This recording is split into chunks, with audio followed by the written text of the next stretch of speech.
Hello and welcome to this very special panel for I Am Ruth. I'm Jason Solomon. It's a pleasure to be with you and a pleasure to be joined by this illustrious panel. We've got director Dominic Savage and producer Krish Majumdar, and we are joined by the two who play the lead characters in I Am Ruth, Kate Winslet and Mia Threapleton. And it is a joy to have you to talk about this extraordinary piece. Congratulations, everyone, on bringing it together.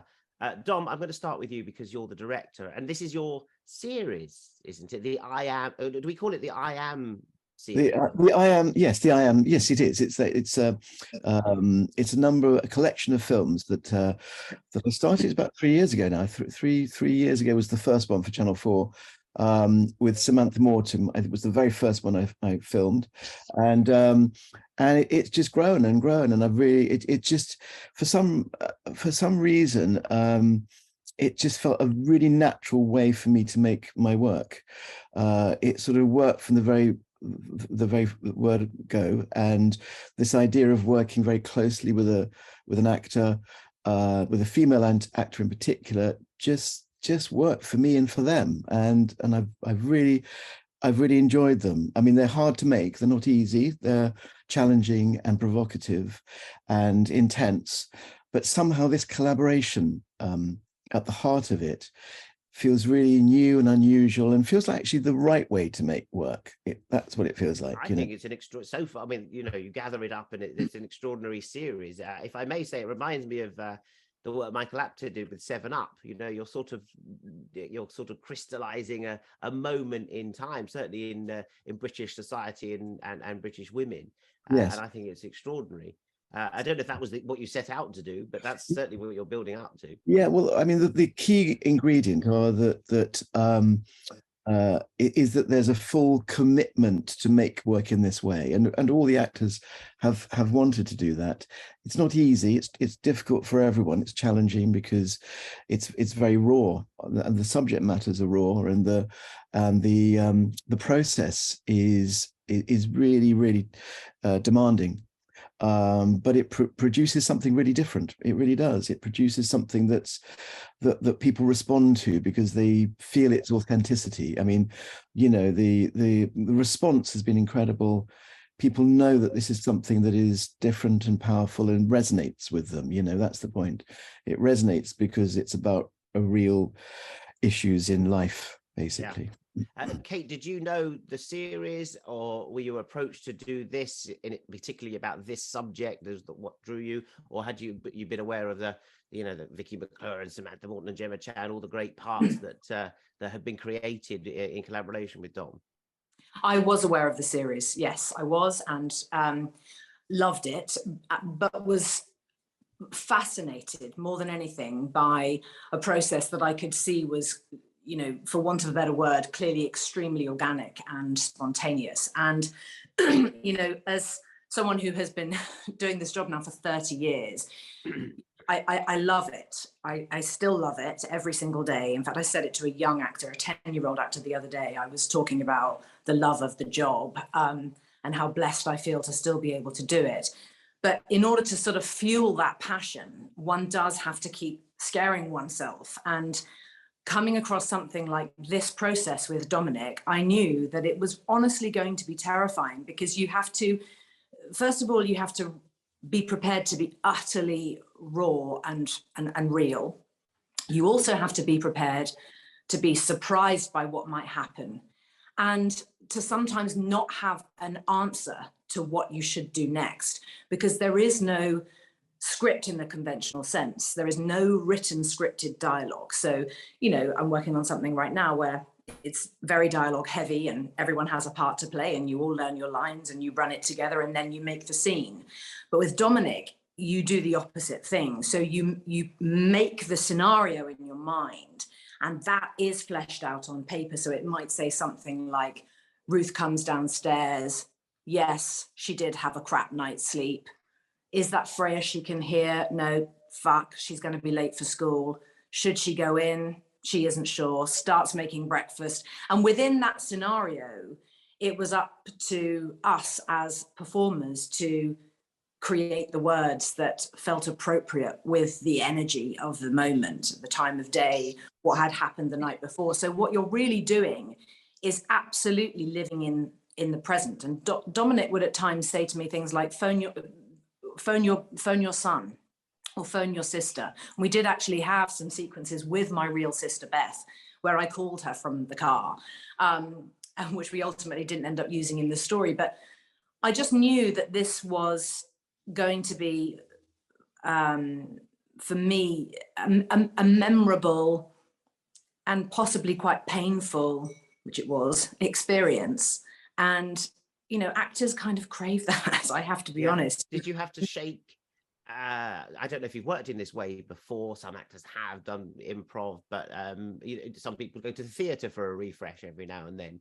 But for you, I don't think I've seen you in this style before, Kate. Suits you very well, may I say. Thank you. No, I've never worked entirely in this style before. No, I haven't. I did some theatre before I had Mia when I was 20 years old, and I had Mia when I was 25. But raising children, you know, you really can't do theatre. For me, at least anyway, it's, you know, it's 8 or 9 shows a week, and you never get to put your children to bed and all that kind of thing. And you have one day off, and that's a Monday, and it just doesn't work for raising children. So that sort of reset, or that shock, or that shift in adrenaline, you're absolutely right. I hadn't had that from a theatrical experience, and so I just knew that this was going to be something that would test me, push me, pull me, hurt me, and that's okay. You know, sometimes it's good to make a million mistakes on screen so that the one thing that works can be discovered. And that was very much a part of the process as well, that sort of naked surrender to getting it all wrong and sometimes getting it right. It takes a different level of courage, actually. So it's really interesting to hear you say this, that you've been doing this for 30 years. I cannot believe it. I remember you're starting, so that means I've been doing this for just as long.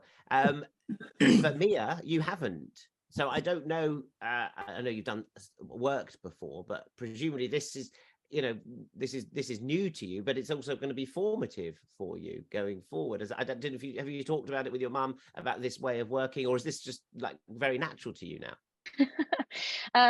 Yes, you're right. I've been doing this since I left school, since I was 18, when I got my first job in a film in Ireland, which was unbelievable, and I still can't really believe that happened. But as far as learning and experiencing new things and new ways of working and sort of seeing different types of creative processes, this was definitely, it was an eye-opener. It was I didn't think that you could make a movie in this way. It was a very, very short shoot. I think it was about 2.5 weeks or so, and I'm not a very fast script reader, but when I did get the script after I had been cast, it was like reading a book. It was incredible. It was so, and I'm a very visual person, so it was so easy for me to sort of paint this world, and then we walked into the world, and then sort of just started playing. And it was an amazing experience to work from a director's point of view, to work with Dominic, because he would direct Mum and I in completely different rooms. So when we actually did come in to work together, neither of us knew anything that the other person was going to do at all. So sometimes he would say, maybe Freya is really pissed off about this thing that, Ruth did the day before. Or I have no idea what he would say to Mum, because, we were directed in different rooms. But it really made for a very organic and very electric just work environment. And I think it also made it a very open and safe space to sort of try lots of different things, because we were just all in it together. Yeah. It was really amazing. You presumably have seen your mum go through a lot of roles before, maybe been on sets with her before and seen her working and stressing about how it's going, or how was she on this one? Was there a different I mean, she's your mum on screen, off screen, how was this new process on your maybe you were taking it to it better than her, in fact? Do you know what, it's kind of, I feel like it's a little bit of a misconception that I grew up on a film set and that I would know anything about anything that's going on. I really didn't at all. When I got my first job when I was 18, I knew nothing that was going on. So I remember talking to the director, and he actually said to me, "Oh, so you'll know what we're doing." And I said, "Nope, no idea whatsoever." So I definitely remember what it's like, if mum is prepping for a role at home, but I don't know what that's like on set, because the very, very few times, and I mean, I really probably could count them on both hands, how many times I actually did go to set, it was at a moment where it wasn't particularly intense. So it was okay for me to be there, because obviously mum, she's working, but it's an okay moment for me to be there, or for whoever to be there. So it was really fascinating, actually. It was really amazing to sort of to witness what that's actually like, not from an outside perspective. And there was a part of me that was very interested as to what that would be like when we left set and when we went home in the evenings, because we were staying in the same house, in very, very, like, literally round the corner from the location that we were filming on. And it was actually, nothing kind of came home with us, really. I think there were a couple of days where we were both like, okay, cup of tea and a biscuit, yeah, let's have one of them. But I would say, oh God, I'm gonna have a glass of wine, and Mia would say, you sure about that glass of wine, because it is quite an early pickup? And I'd be like, yeah. This is my process. Yeah, so that was part of the process. But it was but there were a couple of days where it did feel quite hard and heavy. I mean, it definitely felt. I remember mum saying, actually, at the beginning, I remember you saying this, we can't be depressed the whole time. We have to come home and be just happy. We have to do something happy. We did. Oh, okay, sorry. I knew that was going to happen. I knew that was going to happen. It's fine. I'm going to figure this out. I can redo this right. While you're resetting, I'm going to ask Krish, if I may, about that setup and the production and how you've been working with Dominic on these things, because you've done it's an extraordinary series, as I said, that you put together. What's the sort of process that you and Dom work together with in order to create these worlds? I mean, and this world in particular, where this house that we feels so familiar to anyone who lives in a house. You know what I mean? It's just the cups are right and the Ritz crackers are right, all of that stuff. How do you create that from? Dominic works in a completely unique way. So he shoots everything chronologically in story order, which is great for the actors. But obviously it means usually you shoot one location, you shoot it out, and then so you do things out of order. But I think this helps the actors. And we work with a very small crew, and it's very intimate. And what we try and do, my main job is to create this hermetically sealed space where Dominic can work with Mia, with Kate, with the actors, and be left alone. And it's almost to keep people away. And it's like Dominic creates this family to work together, and it's all in the pursuit of authenticity and truth. And it's shoot chronologically, very small crew, available lighting, and I think that creates a really special atmosphere where they can really create something different and special. And obviously, there's improvisation of the dialogue, so the takes are very long. So sometimes, and you should ask the guys about how long some of the takes were, 20 minutes, 30 minutes. Oh my God. Mia's longest take, it was like 63 minutes or something, wasn't it, Means? It was 58. Yeah. And I will never forget that as long as I live. It was 58 minutes. It might be a record of the longest take I've done, to be honest with you. It might be the longest quite in proud all of that. cinema. Which scene is that? Which scene is the 58-minute take? Do you know what? I think it was, I think there were a couple of instances where they were there were a couple of instances of very long takes, but I think that one in particular was the initial scene where we first meet Freya and she's, you know, in front of her mirror trying on different outfits. I think that was the long one. I actually think it was so long that we had to stop in the middle, change the camera battery, and then keep going again. Carry on, yeah. But there were a couple of very long, very long takes. I just wanted to go back, Jason, actually, to something that you asked me a minute ago, because we haven't sort of touched on this yet. So part of the process of what it means to work with Dominic is that you come up with the story concept together. So Dominic initially sat down with me and said, you know, tell me what is something that people wouldn't expect you to be passionate about, or is there something that means a great deal to you that perhaps you haven't got to experience within any role that you have played? And after some lovely conversation, I said to him, well, I can't stand the effect that social media is very clearly having on teenagers' mental health today. And I'm not sure that that's necessarily been covered in any television series or film that I have seen out of the United Kingdom.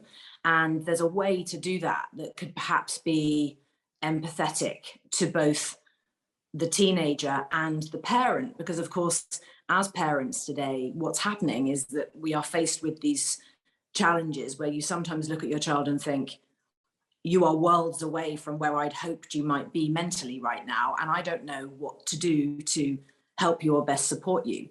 And I have many friends who have experienced truly horrendous things with their children. And Mia herself, I'm sure, will speak to some of her own stuff. But we realized that this was a subject that we might be able to really give a lot to. And that was really how the conversation around our subject matter began. And of course, Dominic is a parent as well. And so there are just so many things that we all know happen between parents and children now that are increasingly hard to navigate. And so I think we wanted to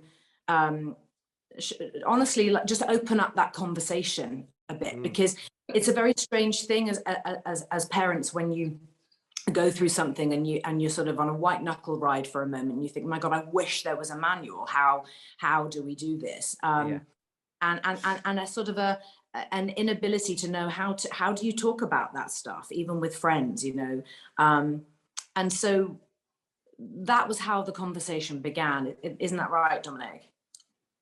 Well, that's right. And I think, you know, though, obviously we came to it both as parents of children who we've been through those experiences. We know what it's like. Often it felt very strange, actually, because at times with the scenes, you know, I was able to think, well, like, yes, I've witnessed that. I felt that. I've been there. I've been down the stairs when I'm worried about what's going on upstairs, and you know, those things, they felt very authentic to all of us. And I think it was I think the key thing, obviously, with all of these things is to make something that we believe really can contribute and make a difference to the people who watch it. And I think it's been borne out by this, in that people have responded by saying, thank you for making this. I feel represented. I feel like your story has represented something about me as a daughter or me as a mother, you know. That's the thing, isn't it, Dominic? It's on both. It's the both sides that's so skillfully done. Right. I mean, it was interesting. I had a message from a woman who had lived through that experience as a daughter and had become disconnected with her mother as a result. And she said the film made her reconnect with her mother, and see that was such an awful time, but that there was now a chance to move on. And I think that's the hope with these pieces of work, is that they offer insight, but also the possibility of change for people, that they can see this. And I think that's what I love most about the film and the films that I've made, is that they do make, there's a feeling that they can make a difference. I mean, I was, you know, in tears. Some of the things that Ruth says, which are so bloody annoying and platitudinous, like go and get some fresh air, that she's panicking. I mean, it's just, you know, and I say it to my kids, go and get some fresh air. And they don't want fresh air, but get off your screens. And I want to smash your phone and throw it down the loo and shit on it. And I mean, it just that's how, you know, you do feel that after, as I've just had half term, and I mean, just get off your phones. And I don't know what they're doing on there, you know, and so you end up saying platitude and stuff that your parents parroted that to you, and you just end up repeating this stuff. I mean, the thing is, I was fascinated. Obviously, we know that you're Mia and Kate, but when you're Freya and Ruth, did she say stuff as Ruth, which she's improvised, which she does say as a mum, and you know, it's almost triggeringly annoying for Freya to hear those? Do you know, there were a couple of I mean, yeah. My God, I don't know what she's going to say, by the way. No, you know, I don't know. I don't know what I'm about to say. But no, I don't think there were a couple of instances where we were very much sort of in the scenes, and she said something, and it didn't necessarily really piss me off or anything, but there was a part of my brain that was going, oh, she said that before. Oh, but oh yeah, no, I know that. I mean, I think sort of interestingly, there were a couple of moments in some of the more, there's a conversation that Freya and Ruth have at the table after Ruth has gone to talk to her teacher. And there were a couple of instances during that conversation that it felt very similar to a conversation that we had before, not particularly about anything to do with you know, not doing well at grades or whatever. I mean, there were several classes that I really did not like and just wanted to be done with, but Mum said to me at the time, you know, I know you want to do well in these because you care. I remember her actually saying that. But as far as pissed offness goes, there weren't that many things that I could sort of think about. And if we talk about the actual issue, then, which I know is so key, Dominic and Kate, it's one of those issues that you deal with it so interestingly on screen. You could have had loads of messages floating up. You could have had, you know, we've seen very, very many ways to try to represent our new digital world and this social, but you don't really. You sort of, we don't really see any of the screen face until right at the end. A conscious decision to just look at the fallout of it. Was that, Dominic? Well, yes, it's the effect of it, isn't it? Really, I always find the sort of looking at it's also, as you said before, you don't know what's being looked at, what's being viewed, and it's almost like the imagination of it is as bad as what is the reality of it. And that's the thing, it's the unknownness of it, which I think is the scariest bit of it. You know, it's even unknown to the person that's doing it. But I think obviously what we offer is this idea of identity and this need for young people to sort of discover themselves through it, you know, and it's a really dangerous, strange business, all of it, you know. And I think there's a power, you know. I mean, we could have done all that showing stuff, but I just, and actually in some ways it was in it, and we attempted it. It just wasn't as powerful as not seeing it, basically, you know. And in a way, not seeing it got further into Ruth's paranoia about it and sort of confusion about it and all that stuff, you know. I mean, it's interesting balancing the two perspectives, mother and daughter perspective, you know, and a lot of the time, you know, it is I Am Ruth, so a lot of it, of course, is from the unknownness of a parent's perspective, you know. And Kate, you know, unfortunately, you do know some of the pain of those comments that you see on Freya's timeline there, because, you know, you yourself, you're probably more uniquely qualified on this than many, because you've been through so many you know, ridiculous body shaming episodes throughout your career, because you've been doing it so young. Not everyone, I mean, that generation, Mia's generation, are growing up in more of a spotlight than most of us, but you did have a spotlight throughout and have handled it so well all the way through and confronted it all the way through. Thank you for that. Yeah, I mean, I think that's part of me, you know, and I on occasion think back to that time in my early 20s that mercifully for Mia, she's never going to experience, because it just isn't it isn't allowed in the same way anymore, because if mainstream media do that to a young actress or a young person in the public eye, they are immediately wrapped over the knuckles for it in a very, very big way. But of course, in those days, that wasn't the case. So one publication would do it, and then it would have a knock-on effect, and another would rip off that story, and it would just kind of keep going. But, you know, where I was extremely lucky, and I have to say, you know, probably saved, was I had Mia when I was really very young. And so when you have a child, that's the only thing in your world that matters. And you're able to look at those silly things and just say, well, I'm just not going to read it. I'm just not going to read it, and I'm going to switch it off. Today, however, the negative online comments, those things that exist, that, as Dominic points out, we don't know as parents what those things are. What can our children see? What are they being subjected to? I mean, just the other day, quite innocently, I play a little word game, a children's word game on my iPad. We get 15 minutes. Bear and I, our 9-year-old, Mia's 9-year-old brother, we sit together and we have 15 minutes before bed and we do our little word game. And God knows how, because I've switched every conceivable setting off, some date chat pops up with some busty blonde along at the bottom in a banner, call me, and cleavage and God knows what. So there are moments as a parent where you think, my God, it doesn't matter how much I think I've got a handle on this. We just don't. The only way to save our kids, honestly, and I do see it as saving sometimes, is to just not have any of these things. Just get rid of them completely, because what else are we supposed to do? And so I think what we were able to harness in I Am Ruth is the thing that strikes people the most of all, which is that as a parent, you are standing outside that door going, what are they doing? I mean, we had a little screening of I Am Ruth before it came out, because it was important for Mia and I think, to sit together and share the experience of watching it. But also, as Mia, a young actor coming out the other side of COVID, having no experience whatsoever of a media audience recognition, I wanted for her to have that. It was just important to kind of celebrate what she had achieved, because what she does in the film is so powerful and brave. And I'm obviously unbelievably proud.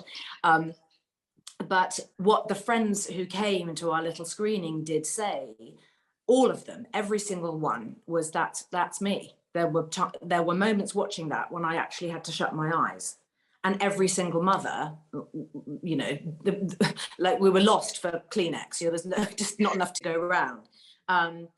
So I think that I do feel that we were able to capture that and what that feels like as a mother, and to show it in a way that was both sincere and a bit messy, for good reason. You know, being a parent is really fucking messy sometimes. Yeah. It had a real profound effect on audiences. Channel 4 have had such a reaction to the film, and people identify with it.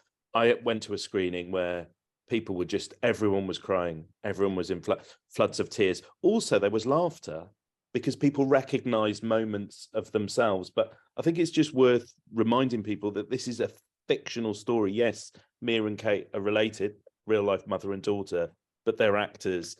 Kate and Dominic created this story, which is fictional. And yes, it's an amalgamation of different characters and different experiences, but they are both actors who are, you know, at the top of their game. I mean, both performances are extraordinary. And Dominic's skill. That, Mia? Hear what he just said? Top of their game. That means you as well. All downhill from here as well, absolutely. And also the other thing that's worth reminding is that Kate and Dominic created this story, and Mia wasn't thought of as that role. She had to audition. She had to meet Dominic separately, completely. And this is Kate as well as Dominic, and they're both executive producers, and said no. Well, you know, so it was all done, you know, properly, and there was kind of separation between them knowing each other, and I think that's really important to say. And did you do a chemistry read? No, but Dominic and obviously Dominic and Mia had to meet and talk and do that kind of creative audition. So yeah.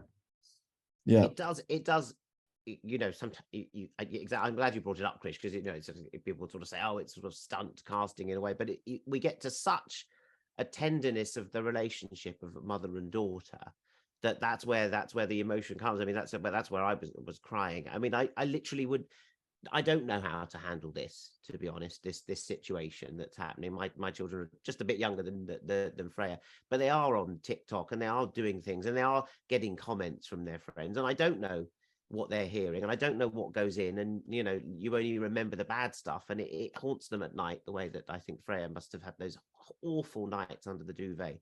And to see her in the morning, Kate, yeah, it is absolutely heartbreaking. And, you know, Mia knows some of what that feels like and has certainly experienced some of those kinds of situations amongst her friendship group when she was still at school, haven't you, Memes?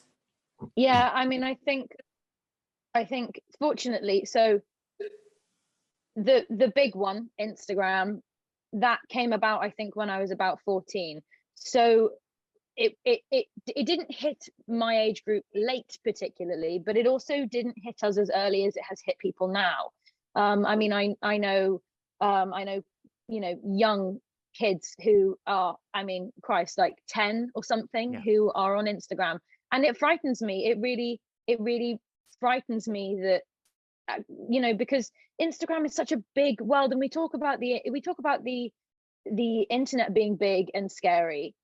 You know, Instagram is just as big, if not slightly also scarier, because, you know, everything is wrapped up in this cute, lovely little aesthetically pleasing bundle, but actually it can have a massive impact on how people are seeing themselves, how people are putting themselves out there. I mean, there were a couple of statistics that I read recently, and it's some alarming percentage of people will openly say, yeah, my Instagram doesn't portray me accurately.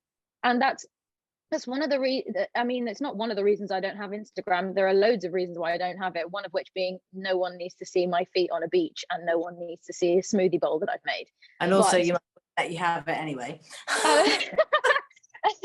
No, but I mean, even when I was younger, you know, the pressures that people feel to conform, to look a certain way, to be a certain thing, you know, there's so much of that now, and I very fortunately missed that. I didn't have social media. There was a conversation, I think, when I must have been about 16 or something, where I said, I think maybe I'd like to get Instagram, because at the time I was really focusing on photography and my artwork.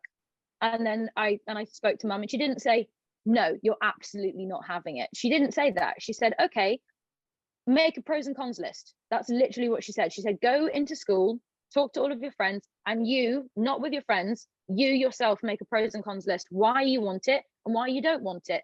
And the cons completely outweighed the pros.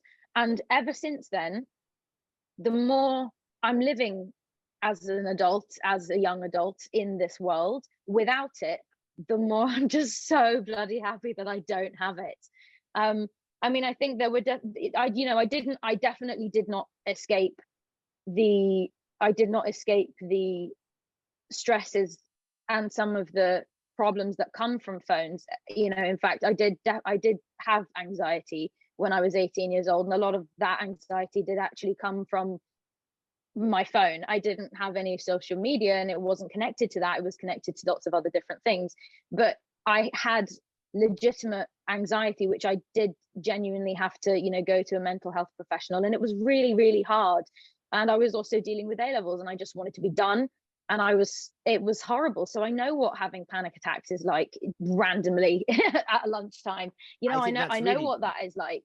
Really amazing for you to say that, Mia. But also, there's a bit in the film where the school offers counselling. And Ruth comes back and says, I'm embarrassed. That was really embarrassing that I was told to be counselling. And actually, I was watching it with my wife, and she sort of said, oh, no, you should, you know, she should accept the counselling. She should take the counselling. And I think that was really powerful, Dominic, that moment where your film, the drama ends up offering some real life advice and real life decisions that become, you know, that require a sort of selflessness, require a trust in a system. Yeah, I mean, I've been through that as well, been through that moment, you know, and I think it's I mean, I found it ultimately as a you know, the process of making it for me was a big deal. You know, I found it overwhelming at times. I got very, and I think it's always a good sign, actually. You become very emotionally involved yourself personally. You know, it's not just a film you're making. It's like it's life. You're dealing with your life. You're dealing with lives, and of course it's you know, it's hard making these pieces like this, but I don't want to do it any other way. You know, it has to be like this. It has to be as important as this. It has to be as personal as, and I think that's what I personally loved about making the film was, you know, there I was with Kate and Mia, and it felt like we were just really in it together. You know, there were no egos. It was just literally about us coming together, knowing that what we were doing was important, is important, and always understanding and being very sensitive with each other to create these remarkable scenes, you know, and that's an incredible way of working, of making film. Yeah, I just want to say something. There was one moment in particular, which I won't say for those who haven't seen it, but there is one scene in particular that was really, it was really hard. It was really horrible to do, and actually, we only did it once. We only filmed it once. It wasn't one of those big long ones that I talked about earlier. I think it was maybe only about 5 minutes that we shot this scene. But then Dominic and we were both sort of very emotionally drained afterwards, and Dominic came in and said, "I will never ask you to do that again, and this room is yours for as long as you need it. Just sit in this room." And so we just did. And so whenever, I think it was sort of everybody acknowledged when the moments were really, really hard. I think actually there's a moment that we didn't have in the film. There was a sort of this big argument sequence between ourselves and another actor, and afterward, and it was another really big, hard, taxing one. But afterwards, we sort of all came together and went, this sort of collective, okay, and let's just process that, and now let's have a glass of wine. Yeah. I just wanted to say that. Well, it's amazing so early in your career that you can do something that's such an important piece, you know, thanks to Dom, thanks to Krish, to making something like that. Kate, you know, you've had so many different roles in your career, always chosen things that matter. You've not done anything silly or stupid, or, you know what I mean? You've always seemed to have some agency. But to do a piece that has, you know, that impacts lives, you know, politically, emotionally, socially, a piece like this, can you always, you know, you can't always ensure that happens in a career, but it must be something special when you get to do something and you realize that, you know, the power of what we do here, telling stories, representing truth, you know, that seems to be something that it would be worth holding on to throughout. Yeah, I mean, it is something for me that is very important, telling stories that at least resonate or at least represent women in an empathetic, truthful way, because, you know, so often there's a lot of fakery, there's a lot of changing of faces to look a certain way on screen and bodies to look a certain way on screen, and that's just not something that I believe in, and it's a little bit like the Instagram thing, as Mia was talking about, this kind of perfect filter that people put over how they look and how they live their lives, that behind the scenes just isn't a reality. I'm interested in the reality, and I'm interested in showing what it is to be a woman today of the age that I am now, and not airbrushing that or adjusting that. And so to come across something like this, which I knew would be an opportunity to really display all of those things that matter to me in my heart, properly deep down.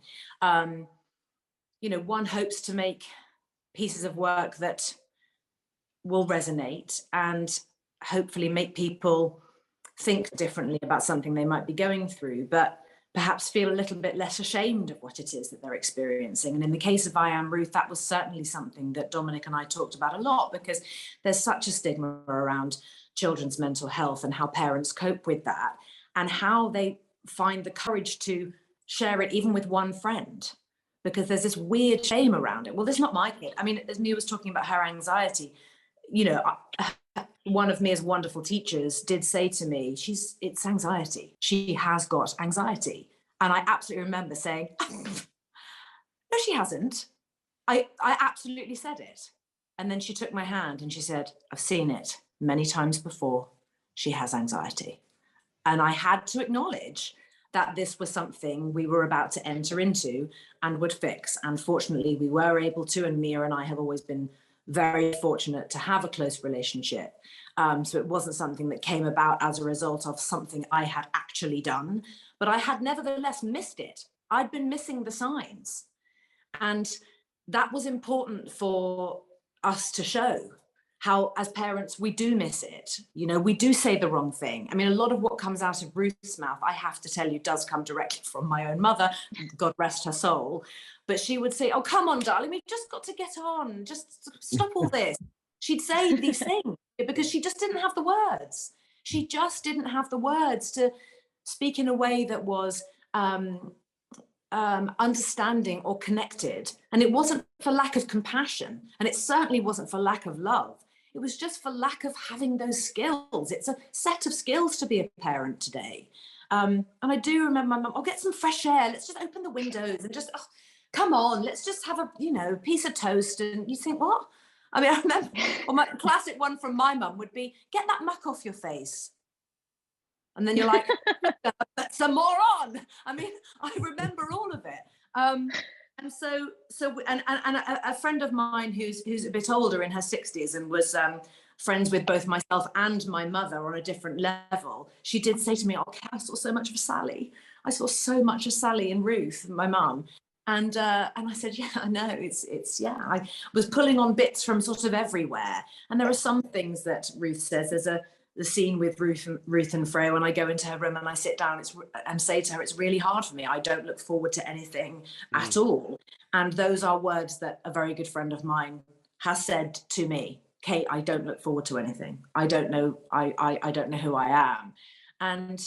And so Dominic's work and the way that he sympathetically puts it together is a way for actors to tell stories, share stories that hopefully land in the right way on people's souls and might be helpful, at least for them to say, my God, that's me. I'm going to go home and have a conversation with my kid. I can't let this happen. And that's been the most rewarding part, is that we've had those responses from people and from parents and from young people who've said, oh my God, I'm getting off Instagram. I mean, we've had that as well. And that's the kind of work that one does want to be making in this world today, you know, in this world today. Yeah. Well, anyone could see this fantastic piece. It's still on Channel 4. In fact, the whole series is still on channel4.com, which is amazing. Some fantastic performances in there and amazing issues that you dealt with. Dominic, Krish, will there be more of these? You know, it feels like, oh, what they're going to do next. Like, I mean, really, I don't know where we're going to go next. Yeah, I think I should just make a whole series just with Kate and Mia. Just keep making lots of films, lots of. That's what I should do. But no, there's going to be more I Ams. I mean, I'll keep trying to make female stories for as long as I possibly can. Really, I mean, I would happily just keep making women's stories, female stories. The men have. I mean, do you feel the men have had their go, haven't they? The men have had enough stories about them. Obviously, you know, no one here is complaining that, but do you feel that it would be different if you were a female director?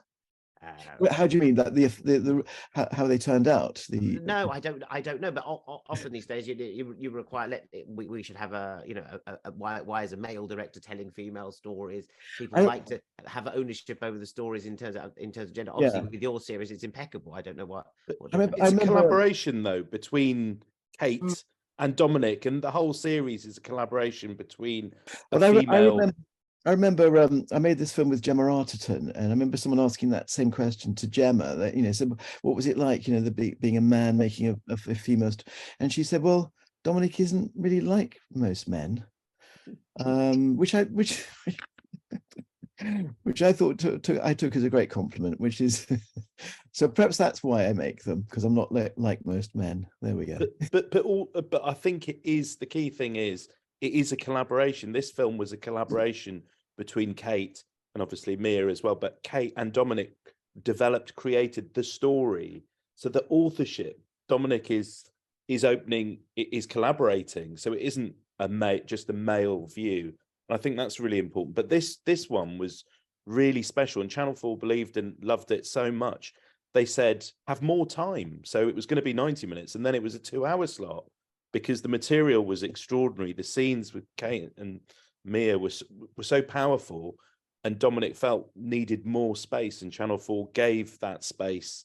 So I think this one was a really special one. And I remember, you know, the great dramatist Tony Garnett, I worked with him, and he said to me, when you get to my age, you want to look back at your career and you want to look at the films that mattered, that meant something, that said something to society, and most people won't be lucky enough to make them. And I really believe this is one of them, that when we all grow old, we'll look back at this and say, this was really special, and it said something, and Mia, Kate and Dominic have created something extraordinary. Well, I think that, you know, Tony Garnett worked with Ken Loach, didn't he, on those seminal Kathy Come Homes and Up the Junction, that were told Carol White story, female stories, and put them on British television for the first time, and basically changed the way people looked at certain layers of society and certain issues. And you're sort of still, unfortunately, we still need to do that today, because society is not all marvelous. But, you know, that's the tradition you're carrying on in there, Dominic.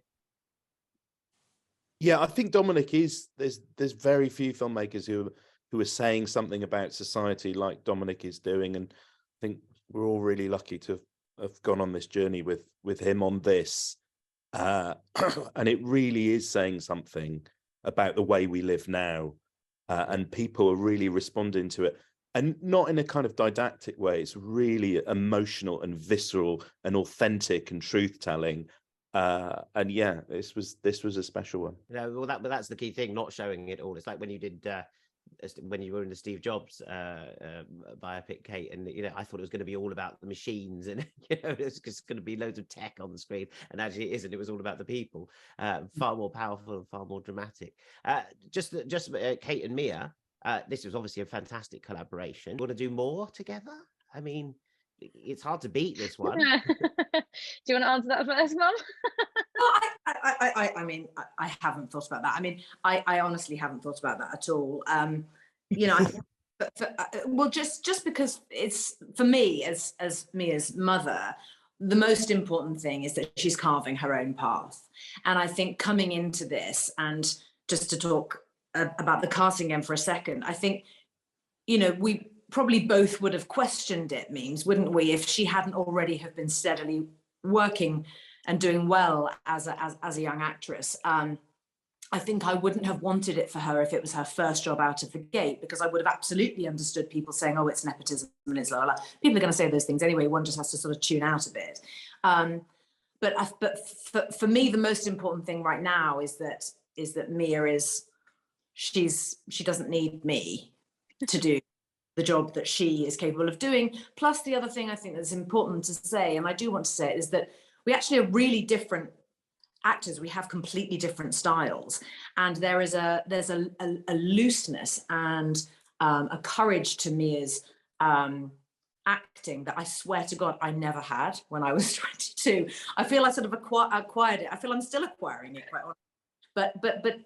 But it's wonderful to see Mia as a young actor amongst a generation of young actors who have a voice now, who can stand up for themselves, who know how to sensitively say, I'm not actually sure about that, and really bring an educated opinion to the table, and yeah, to use their voice wisely and sensitively, and create characters that resonate and are rooted in a degree of truth today for what it is to be a young person today in the public eye and as a performer. And so I think actually, you know, it would be important for Mia and I to probably not do anything again together for a while. I mean, never say never, of course, and I'd love to work with my daughter again. She's flipping brilliant.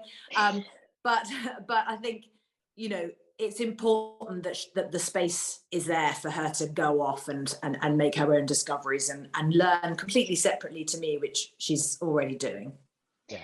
I think we actually had a lot of, I mean, I know that this piece doesn't look fun, and it is not for the most part. We actually did have a lot of fun.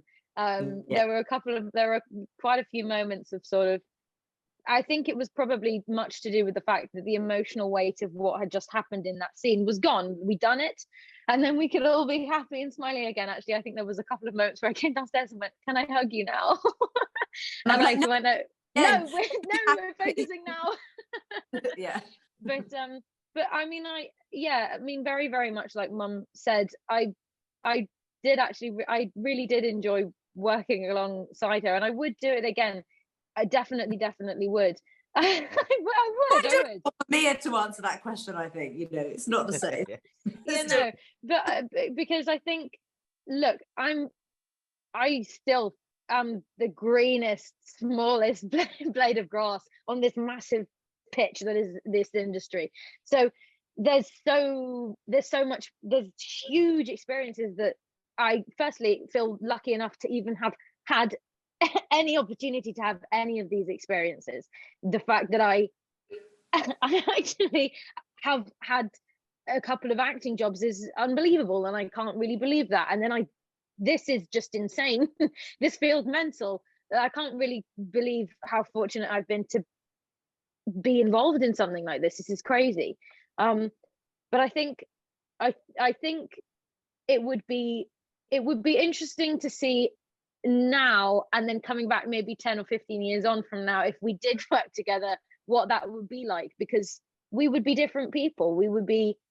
I am 22 now, I was 21 at the time, and you know, in 10 or 15 years we're going to be different.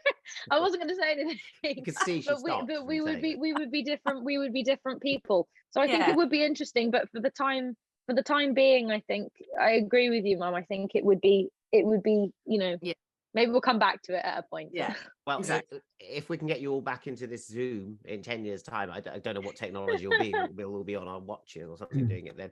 That would be amazing. And if I Am is still going then, Krish and Dom, then fantastic. But listen, what will happen is that you can watch this one, and they are for the ages. You know, this series I think you've done is monumental, to be honest. So therefore it will last. It's on all four. Yeah, the catch-up service so available in the UK on all four. So thank you very much. I mean, extraordinary to talk about it. Thank you so much to talk about the process and the issues involved. It's one of those that is just we could do hours and hours. We could do a 58-minute take on this. But I should let you all go and enjoy yourself. Mia Threapleton, Dominic Savage, Kate Winslet, Krish Majumdar, thank you so much for joining us on this extraordinary panel to talk about I Am Ruth. Hope you enjoyed it. Thank you. Thank you.